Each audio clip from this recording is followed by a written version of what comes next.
काय नक्की याच्यामध्ये या जी मनीषा मुसळे माने या ज्या आहेत या 2008 पासून वळसकर हॉस्पिटलमध्ये नोकरीस आहेत.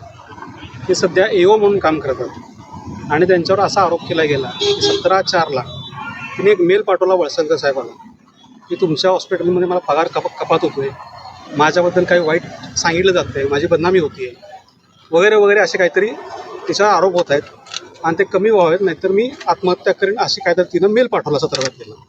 17 तारखेला मेल पाठवल्यानंतर डॉक्टर साहेबांनी त्यांना घरी बोलून घेतलं. घरी नाही, हॉस्पिटलमध्ये बोलून घेतलं.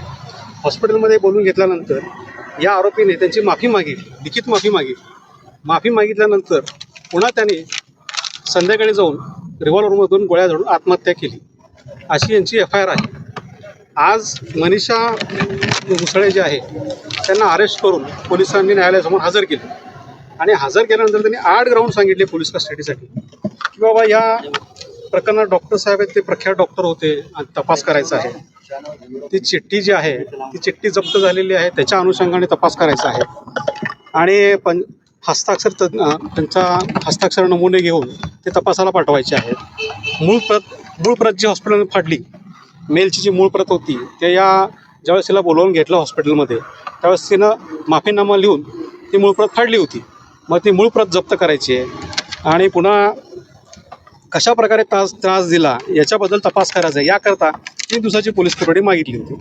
त्याच्यावर आम्ही आरोपीतर्फे युक्तिवाद करताना असा केला की हे डॉक्टर साहेब हे प्रख्यात मेंदूविकार तज्ज्ञ होते आणि अशा किरकोळ कारणामुळे की एखादा कर्मचारी येतो आणि तो सांगतो की माझी पगार कपात करू नका, अशा कारणामुळे एखाद्या प्रख्यात डॉक्टर आत्महत्या करणे शक्य नाही आहे. या प्रकरणात वस्तुस्थिती वेगळी आहे, पण ती वस्तुस्थिती बाहेर येऊ नये ही लपवण्याच्या कारणाकरता खोटी केस या आमच्या आशिलावर केलेली आहे असा आम्ही युक्तिवाद मांडला.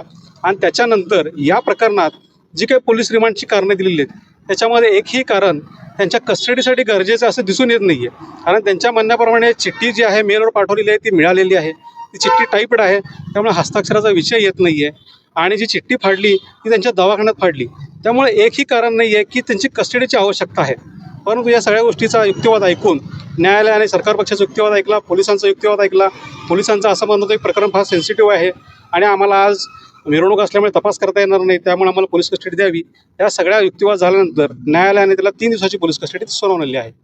पण मग पुढे काय भूमिका असणार आहे? कारण आता आम्ही 23 तारखेला निश्चित ते परत पोलीस कस्टडी मागणार आहेत का न्यायालयीन कोठडी मागणार आहेत हे त्यावेळेस कळेल. आणि त्याच्यानंतर ज्यावेळेस न्यायालयीन कोठडी संपेल त्यावेळेस आम्ही जामिनासाठी अर्ज करू. आर्थिक गैरव्यवहाराचे काही आरोप आपल्या आशिलावरती करण्यात आलेले होते का? नाही, तसा एकही आरोप त्यांचा नाही आहे. तसं FIR मध्ये सुद्धा नाही, आर्थिक गैरव्यवहाराचे आरोप एक सुद्धा नाही आहेत त्यांच्यावरती. त्यांच्यावर फक्त आरोप एवढाच आहे की त्यांनी 17 तारखेला एक मेल पाठवला आणि त्या मेलमध्ये त्यांनी डॉक्टर साहेबावर आरोप केले की बाबा माझी पगार कपात करू नका, मी फार जुनी कर्मचारी आहे, आणि असे आरोप आहेत. त्याच्या व्यतिरिक्त दुसरे कुठले आरोप नाही आहेत. आपल्या आशिलांना स्वतः आत्महत्या करण्याची धमकी दिली आणि त्यामुळे मानसिक दबावापोटी डॉक्टरांनी आत्महत्या अशी त्यांची स्टोरी आहे. पण त्याच्यानंतर ही घटना घडल्यानंतर डॉक्टर साहेबांनी आणि त्यांच्या पत्नींनी त्यांना हॉस्पिटलमध्ये बोलावून घेतलं असे ते FIR मध्ये सांगतायत. बोलावून घेतल्यानंतर या आरोपीने माफीसुद्धा मागितली आणि त्याच्यानंतर ही घटना घडली.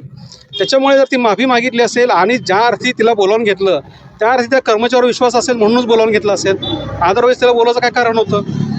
ती तेवढीच दुष्ट होती, ती तेवढीच त्यांना त्रास देणार होती, तर डेफिनेटली तिला बोलावून घेण्यात आलं नसतं, ते डायरेक्ट FIR केले असते. कामावरनं काही कमी करण्यात आलं होतं? काही नाही, फक्त पगार कपात, 1 दिवसाची पगार कपात केली होती, एवढाच विषय. नाही, पण त्याच्यामध्ये त्या मानसकन्या होत्या असं देखील बोललं जातं. हो, 2008 पासून त्या त्यांच्याकडे नोकरीस होता.